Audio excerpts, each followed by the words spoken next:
கர்த்தருக்கு பிரியமாயிருக்கிற தேவ பிள்ளைகளே, ஆண்டவரும் இரட்சகருமாயிருக்கிற இயேசு கிறிஸ்துவின் நாமத்தில் உங்களை வாழ்த்துகிறேன். இந்த நல்ல காலை நேரத்தில் உங்களை வேதத்தோடு சந்திப்பதில் நான் மிக்க மகிழ்ச்சியாக இருக்கிறேன். இன்று கர்த்தர் உங்களோடு பேசும்படி எனக்கு தந்திருக்கிற வசனத்தை நான் வாசிக்கிறேன்.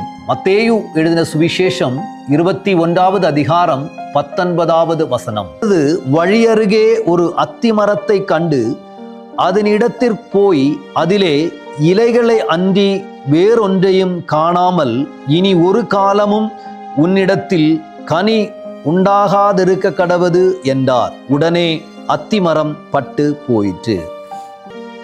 ஆம் பிரியமானவர்களே, இந்த வசனத்தில் நம்மை போதிக்கிறது என்னவென்றால், ஆண்டவராயிருக்கிற இயேசு கிறிஸ்து அந்த அத்திமரத்தின் வழியாக கடந்து போகும் பொழுது அந்த அத்திமரத்தை பார்த்து அவருக்கு பசி உண்டாயிற்று.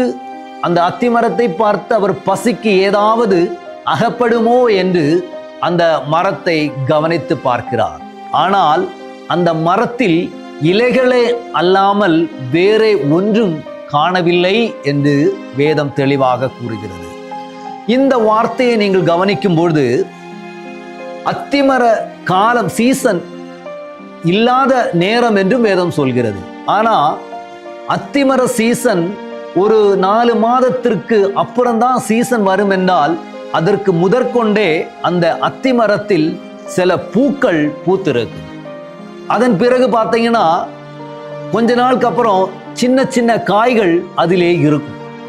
அது கொஞ்ச நாள் கழிய அது பெருசா இருக்கும். அதுக்கப்புறம் அந்த பழுக்கிற மாதிரி இருக்கும். ஆனா இந்த அத்திமரத்துல இலைகளே அல்லாமல் மற்றொன்றும் அதில் காணவில்லை என்று வேதம் சொல்கிறது.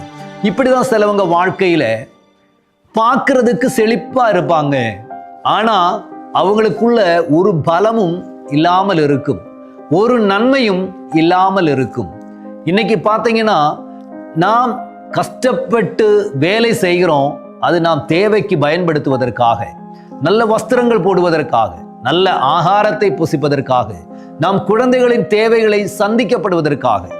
சிலரை நான் பார்த்துருக்கிறேன், எவ்வளவுதான் கஷ்டப்பட்டு வேலை பார்த்தாலும் 10 பைசாய்க்கு சாப்பிடாம அதை வேற யாருக்கோ கொடுத்துருப்பாங்க, வட்டிக்கு செலவுக்கு கொடுத்துருப்பாங்க, சிலவங்க பேங்க்ல போட்டிருப்பாங்க, உபயோகம் பண்ணாம வச்சிருப்பாங்க.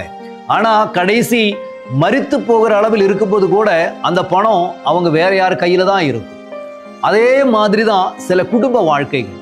அவர்கள் செய்ய வேண்டிய நேரங்களில், சந்தோஷமா இருக்க வேண்டிய நேரங்களில், நன்மைகளை பகிர்ந்து கொடுக்கக்கூடிய நேரங்களில் அவர்கள் அதை செய்ய மாட்டாங்க. குழந்தைகளை வீட்டோட வைத்து அவங்களுக்கு அன்பை பகிர்ந்து கொடுக்கக்கூடிய நேரத்துல பார்த்தீங்கன்னா சிலவங்க ஹாஸ்டல்ல கொண்டு குழந்தைகளை விட்டுருவாங்க.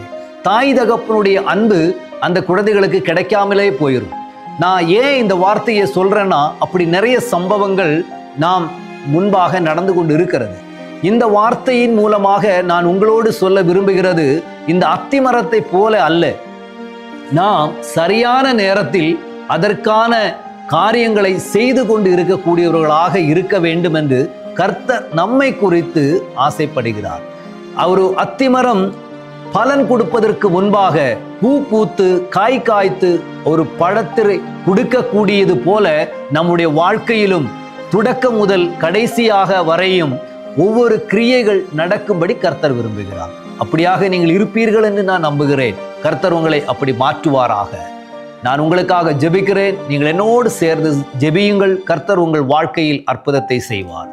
பரிசுத்த பிதாவே, நல்ல ஆண்டவரே, உமது பிள்ளைகளுக்காக நான் ஜெபிக்கிறேன். ஏசப்பா, இந்த நாளில் உமது பிள்ளைகள் இந்த ஸ்தபிக்கப்பட்ட அத்திமரத்தை போல அல்ல, உமது பிள்ளைகள் கனி கொடுக்கிற ஒரு அத்திமரத்தை போல கர்த்தர் பயன்படுத்தும்படிக்காக நான் ஜெபிக்கிறேன்.